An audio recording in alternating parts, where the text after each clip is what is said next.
جو مسنون اعمال امت کو کرنے ہیں ان میں ایک عمل یہ بھی ہے کہ صبح و شام آیت الکرسی پڑھے، اور یہ کہ ہر فرض نماز کے بعد سنتوں کے لیے جگہ بدلتے بدلتے آیت الکرسی پوری کر دی جائے۔ چھوٹے بچوں کی جتنی بیماریاں ہیں تقریباً اس میں نظر اور جن کا اثر ہے، ان سب سے نجات کا ذریعہ آیت الکرسی ہے۔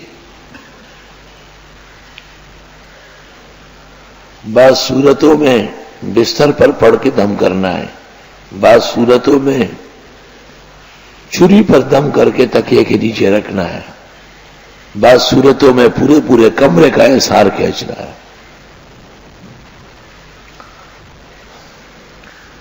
آگے جو مضمون ہے تقریباً 6 رکوع میں، یہ مضمون 2 باتوں کی تفسیر ہے،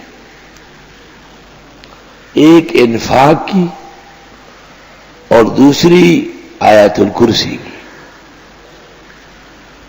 وَلَا يُحِيطُونَ بِشَيْءٍ مِّنْ عِلْمِهِ، یہ لوگ نہیں گھیر سکتے ہیں کچھ بھی اس کا علم، اللہ رب العالمین کے علم کا احاطہ کوئی نہیں کر سکتا، الا بما شاء، مگر جتنا وہ چاہے۔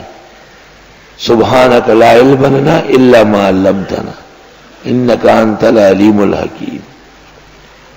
انبیاء کو وحی کے ذریعے، آسمانی کتب اور صحائف کے ذریعے جتنا بتایا گیا مخلوق اتنا جان سکتی۔ وسع کرسی السماوات والارض، وسیع ہے اس کی کرسی آسمان و زمین سے۔ احادیث میں ہے کہ کرسی کے سامنے ایک عظیم عرش ہے، تخت ہے، اور اس تخت کے سامنے یہ 7 آسمان و زمین ایسے ہیں جس طرح پانی کا ایک قطرہ۔ بخاری کتاب التفسیر میں سعید بن جبیر سے نقل ہے، کرسیہ اے علمہ، اللہ کی کرسی بہت بڑی ہے، یعنی اس کا علم بہت زیادہ ہے۔ فلاں کی کرسی بڑی مضبوط ہے، طاقت بہت ہے، اختیارات بہت زیادہ ہے۔ وَلَا يَئُودُهُ حِفْظُهُمَا، نہیں تھکا سکتی ہے اس کو ان دونوں کی حفاظت، زمین و آسمان کی حفاظت سے وہ تھک نہیں رہے۔ وَهُوَ الْعَلِيُّ الْعَظِيمُ، اور وہ بزرگ و برتر ہے۔ شاہ ولی اللہ نے اس کا ترجمہ کیا ہے، وَهُوَ الْعَلِيُّ الْعَظِيمُ، او بلند مرتبہ و بزرگ قدر است، او بلند مرتبہ و بزرگ قدر است۔ ارے شیخ الہند ترجمہ کرتے ہیں، اور وہی ہے سب سے برتر عظمت والا۔ مولانا اشرف علی صاحب فرماتے ہیں وہ عالی شان اور عظیم الشان ہے۔ مولوی احمد رضا خان نے ترجمہ کیا، اور وہی ہے بلند بڑائی والا، اور وہی ہے بلند بڑائی والا۔ مولوی ثناء اللہ امرتسری غیر مقلد لکھتے ہیں، اور وہ بلند اور بڑی عظمت والا ہے۔ عبدالستار غیر مقلد، اور وہی ہے بلند مرتبہ بڑا۔ شاہ عبد القادر محدث دہلوی لکھتے ہیں، اور وہی ہے اوپر سب سے بڑا۔ ڈپٹی نذیر لکھتے ہیں وہ بڑا عالی شان اور عظمت والا ہے۔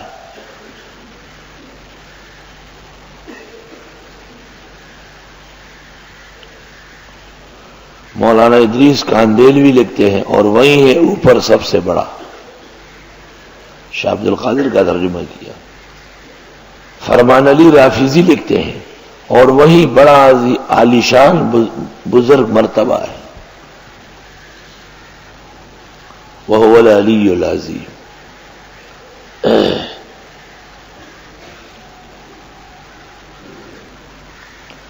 مجموعی حیثیت سے کل 10 مسئلے ہیں۔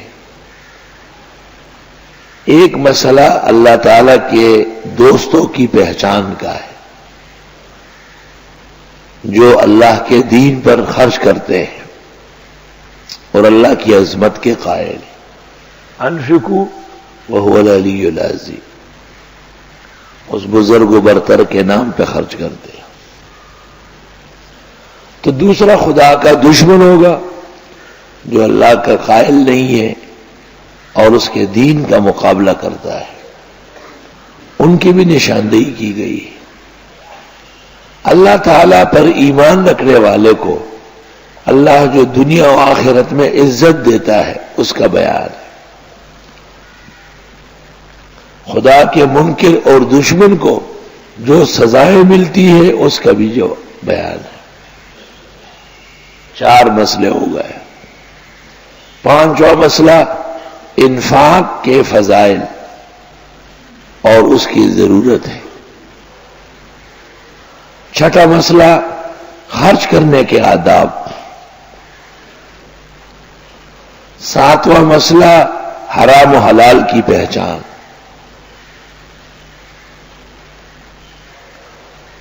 8واں مسئلہ آخرت کی پائیداری اور دنیا کی بے ثباتی۔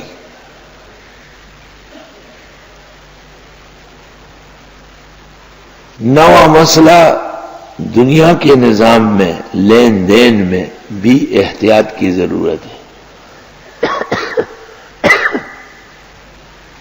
آیت مدائنہ، آیت رہن۔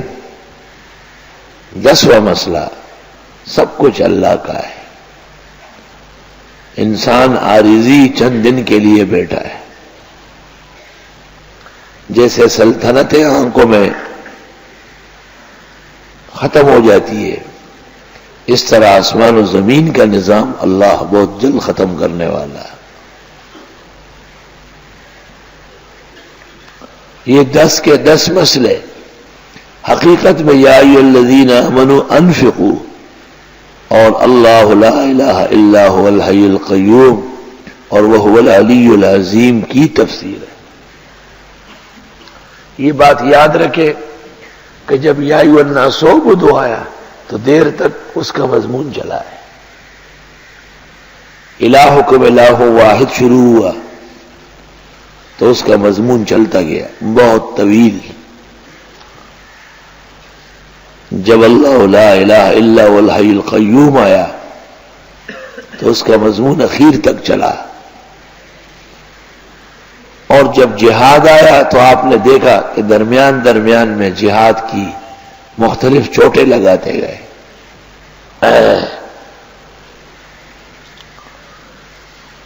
خدا کے دین پر خرچ کر لو، اور خدا خود بہت بڑا ہے۔ بڑے پر خرچ کرنا اپنے مال اور جان کو محفوظ کرنا ہے۔ بنے ہیں شاہ کے مصاحب پھرا کے اترا کر، وگرنہ شہر میں غالب کیا بھرو کیا ہے۔